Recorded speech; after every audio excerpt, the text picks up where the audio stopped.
Halo semuanya, mari kita lanjutkan pembahasan mengenai pinjaman raksasa Danantara. Kabar mengejutkan datang dari Bloomberg. Danantara mengajukan proposal ke beberapa bank asing untuk mendapatkan pinjaman raksasa senilai 10 miliar dolar Amerika. Sang CEO, Roshan Roslani, dengan nada percaya diri mengumumkan, ini adalah komitmen keuangan terbesar di ASEAN. Pinjaman itu didapat dari 12 bank asing ternama, seperti DBS, HSBC, dan Standard Chartered. Semuanya, katanya, tanpa jaminan.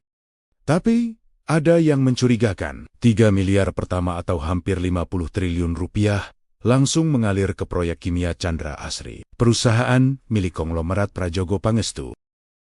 Direktur Investasi Pandu Syahrir menyampaikan bahwa dana pinjaman tersebut akan dipakai untuk 33 proyek, diantaranya proyek sampah menjadi energi hingga desa haji dan proyek pabrik kimia bernama Chandra Asri. Analis dari Anzi Banking Group, Vyacheslav Shilin dan Ting Meng, memberikan komentar, pinjaman ini terlalu besar untuk jangka waktu yang pendek, menciptakan tekanan pelunasan yang masif. Bunga yang harus dibayar Danantara sangat tinggi, diperkirakan 5-7% per tahun. Itu berarti Danantara setiap tahun harus membayar bunga 8 hingga 11 triliun rupiah. Lalu, dari mana Danantara membayarnya? Sumber utamanya adalah dari memaksa BUMN yang asetnya dijadikan sandaran seperti Bank Mandiri, Bank Rakyat Indonesia, PLN, dan Pertamina dipaksa menyetor dividen lebih besar. Kalau Danantara gagal bayar, siapa yang tanggung? Meskipun disebut tanpa jaminan negara, secara implisit BUMN adalah aset rakyat Indonesia. Dividen dari aset tersebut yang dijadikan jaminan. Bayangkan kalau sampai default, Bank Mandiri, Bank Rakyat Indonesia, atau saham Pertamina bisa diklaim bank asing. Ini pernah terjadi di Argentina tahun 2001, ketika Sovereign Wealth Fund mereka bangkrut. Inti permasalahan dalam skema Danantara terletak pada ketidakseimbangan antara skala aset negara yang dikelola dan mekanisme akuntabilitas yang melekat pada lembaga sebesar itu.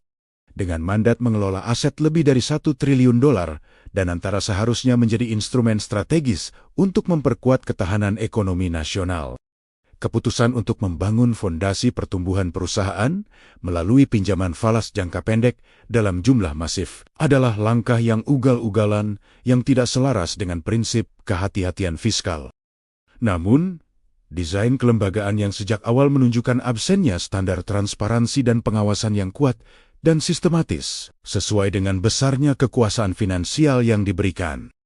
Sepanjang tahun 2025, Danantara telah menggelar beberapa kali rapat dengan DPR, namun rapat-rapat tersebut berlangsung secara tertutup dan bukan secara terbuka untuk publik. Ketua Komisi 11 DPR, Muhammad Misbahun menjelaskan bahwa isi rencana kerja dan anggaran perusahaan Danantara mengandung banyak proyek yang jika disampaikan secara terbuka, yang dapat memengaruhi pasar dan menjadi objek spekulasi. Singkatnya, selama 2025 belum ada rapat terbuka antara Danantara dan DPR karena alasan menjaga kerahasiaan dan stabilitas pasar. Semua pertemuan secara resmi berlangsung tertutup, khususnya dengan Komisi 11 DPR yang mengawasi investasi Danantara. Ketika sebuah lembaga publik memiliki kewenangan luas tanpa transparansi dan sistem kontrol memadai, maka risiko penyimpangan menjadi hal yang pasti terjadi. Penggunaan utang 10 miliar dolar dengan tenor 3-5 tahun tanpa jaminan arus pendapatan yang stabil dan tanpa dukungan mitigasi. Resiko akan menghadirkan tekanan besar bagi BUMN yang menjadi sumber untuk pembayaran hutang. Beban bunga yang tinggi pada akhirnya mengalihkan risiko finansial ke perusahaan negara yang sudah menghadapi tantangan struktural, sehingga mengancam stabilitas operasional sektor strategis. Resiko struktural dari Danantara. Terdapat permasalahan dari konteks politik dan jaringan, kepentingan yang menyelimuti proses pembentukan dan pengoperasian Danantara. Penempatan figur-figur yang memiliki kedekatan dengan pusat kekuasaan, serta penyaluran pembiayaan ke proyek yang berkaitan dengan kelompok oligarki tertentu. Kombinasi antara tata kelola tertutup, desain pembiayaan berisiko tinggi, dan potensi konflik kepentingan menjadikan inti persoalan Danantara bukan sekedar teknis finansial. Ini merupakan tantangan serius terhadap integritas tata kelola negara. Pola ini tidak baru. Ini sangat mirip dengan skandal 1MDB di Malaysia, di mana dana negara digerogoti untuk kepentingan pribadi, meninggalkan utang yang harus ditanggung rakyat selama puluhan tahun. Risiko eksposur fiskal yang sangat tinggi akibat penggunaan utang falas jangka pendek. Ketika pinjaman bernilai besar tidak disertai strategi lindung nilai dan tidak mempunyai arus kas yang stabil, maka setiap fluktuasi nilai tukar langsung menggerus ruang fiskal negara. Situasi ini diperburuk oleh kewajiban pembayaran bunga tahunan yang mengandalkan dividen BUMN. Seharusnya dividen tersebut untuk memperkuat APBN, bukan sebagai bantalan bagi skema pembiayaan berisiko tinggi. Akibatnya negara menghadapi struktur pembiayaan yang rentan terhadap financial shock dan potensi gagal bayar ketika tenor jatuh tempo.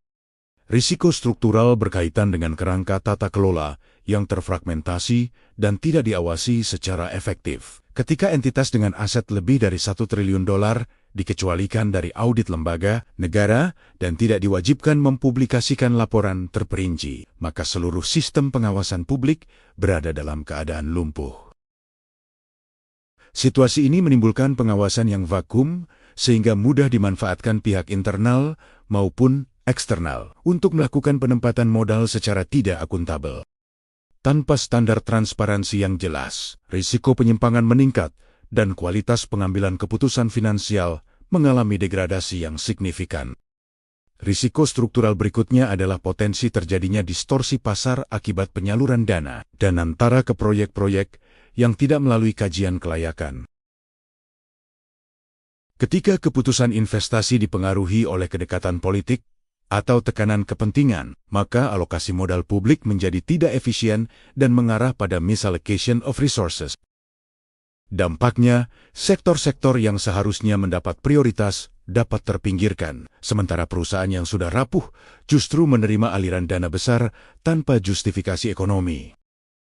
Dalam konteks ekonomi nasional, pola seperti ini tidak hanya melemahkan daya saing jangka panjang, tetapi juga menciptakan ketergantungan sistemik pada keputusan politik yang volatil. Janji pertumbuhan ekonomi 8% dari Presiden Prabowo terdengar semakin lucu dan bodoh. Indikasi adanya penyalahgunaan kekuasaan dalam praktek investasi dan antara. Muncul pola pengambilan keputusan yang sangat tersentralisasi di lingkaran Presiden. Struktur kebijakan yang dibangun di bawah kepemimpinan Prabowo menunjukkan kecenderungan konsolidasi kendali ekonomi melalui instrumen negara yang minim mekanisme kontrol eksternal. Peluncuran Danantara sebagai Sovereign Wealth Fund dengan kekebalan hukum, pengecualian audit, dan kewenangan luas memunculkan pertanyaan apakah desain tersebut dimaksudkan untuk memperkuat ruang manuver politik ekonomi eksekutif. Kekhawatiran semakin kuat ketika penempatan figur-figur dekat istana pada posisi strategis dilakukan secara cepat dan tanpa proses seleksi yang transparan. Penunjukan tokoh bisnis politik seperti Rosan Roslani dan sosok yang memiliki keterhubungan langsung dengan elit pemerintahan menegaskan persepsi publik bahwa Danantara lebih mencerminkan jaringan loyalitas politik ketimbang meritokrasi. Dalam banyak negara, pola serupa menjadi indikasi awal penggunaan perangkat negara untuk kepentingan penguatan kekuasaan, bukan pembangunan ekonomi jangka panjang. Pernyataan Danantara yang menekankan kepercayaan asing, serta retorika keberhasilan finansial tanpa membuka dokumen fundamental untuk audit publik, menciptakan jurang transparansi. Dalam situasi seperti ini, indikasi penyalahgunaan kekuasaan tidak hanya muncul dari tindakan eksplisit, tetapi dari absennya sistem yang memungkinkan masyarakat melakukan verifikasi independen ketika kebijakan berdampak besar bagi fiskal negara, namun tidak dapat diuji publik, maka secara struktural kekuasaan telah ditempatkan di atas mekanisme akuntabilitas. Dan kondisi inilah yang menjadi titik kritis terjadinya penyalahgunaan kewenangan oleh eksekutif. Mungkin Anda bertanya, kenapa saya harus peduli? Ini kan urusan pemerintah dan BUMN? Dampak jangka panjang dari struktur pembiayaan Danantara berpotensi menciptakan tekanan sistemik yang merembet ke berbagai sektor ekonomi nasional. Ketergantungan pada utang falas jangka pendek dengan beban bunga tinggi menempatkan BUMN pada posisi rentan, terutama ketika kinerja keuangan mereka tidak cukup kuat untuk menopang kewajiban tersebut. Jika terjadi pelemahan rupiah atau perlambatan ekonomi global, tekanan pembayaran dapat meningkat tajam dan memicu penyesuaian drastis pada belanja publik, termasuk pengurangan subsidi energi, kenaikan tarif layanan, atau penundaan investasi infrastruktur strategis. Situasi ini menciptakan cycle of stress yang pada akhirnya membebani masyarakat luas. Bayangkan, negara terus meminjam dalam jumlah besar dan harus bayar bunganya setiap tahun, sementara uang untuk itu diambil dari BUMN dan akhirnya dari kantong rakyat.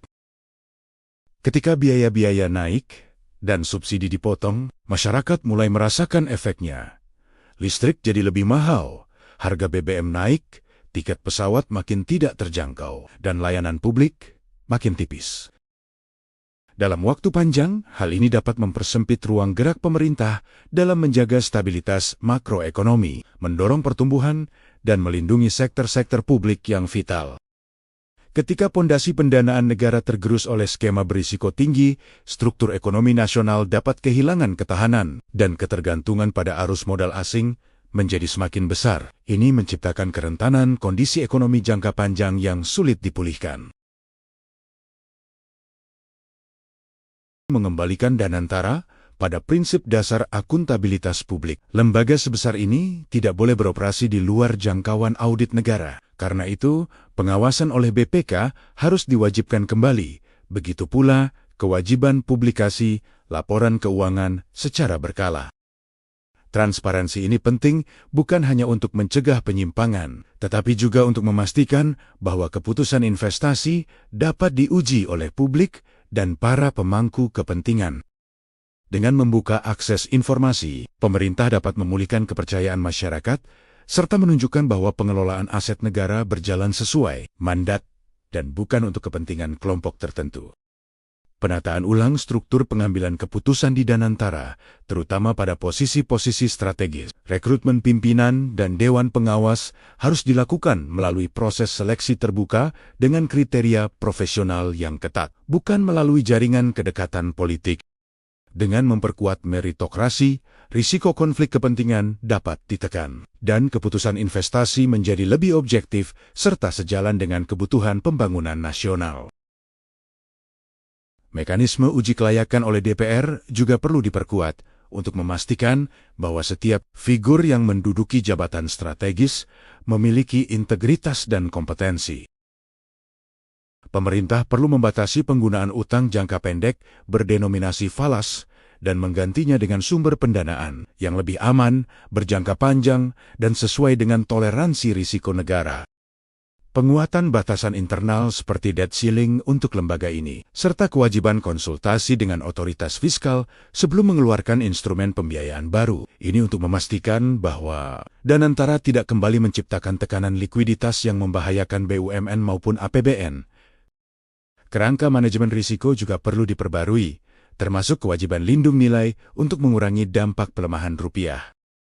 KPK, OJK, dan DPR perlu mendapatkan akses penuh untuk melakukan pengawasan terhadap transaksi, pembiayaan, dan aktivitas investasi Danantara.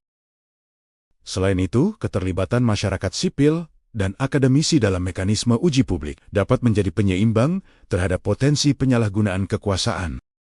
Dengan menciptakan ekosistem pengawasan yang komprehensif dan independen, pemerintah tidak hanya mencegah risiko jangka pendek, tetapi juga membangun fondasi tata kelola yang lebih sehat untuk melindungi aset negara dalam jangka panjang. Pada akhirnya, narasi publik tentang Danantara tidak boleh dikendalikan oleh jargon optimisme atau klaim keberhasilan sepihak, tetapi harus dibentuk oleh kesadaran kolektif bahwa aset negara bukan alat permainan elit. Inilah saatnya membangun kesadaran bersama bahwa kedaulatan ekonomi bukan hanya soal angka, tetapi soal menjaga masa depan agar tidak digadaikan oleh keputusan yang tidak diawasi. Jika kalian setuju dengan konten ini, jangan lupa like, share, dan subscribe. Tulis pendapat kalian di kolom komentar. Sampai jumpa di video berikutnya. Terima kasih sudah menonton.